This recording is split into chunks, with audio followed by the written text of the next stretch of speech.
Endocrine disrupting chemicals found in erasers and thermal papers. The Consumers Association of Penang calls on the authorities to regulate endocrine disrupting chemicals in products sold in Malaysia. The call was made after erasers and thermal papers here were found to have toxic EDC. The erasers were bought in Penang, many of which were made in China.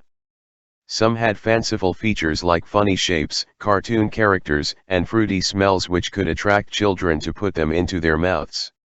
The thermal papers were collected from public places like hospitals, post offices, supermarkets, and retail outlets.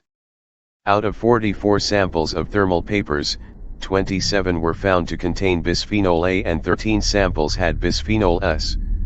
In the study on erasers, out of 40 samples, phthalates were detected in 26 of them. Presently in Malaysia, there are no regulations for BPA derivatives in thermal papers and phthalates in erasers. EDC are linked to neurological and behavioral disorders, obesity and metabolic dysfunction, reproductive disorders, and hormone-sensitive cancers. Experts warn that EDC exposure and effects can occur at very low doses, implying there is likely no safe dose of an EDC.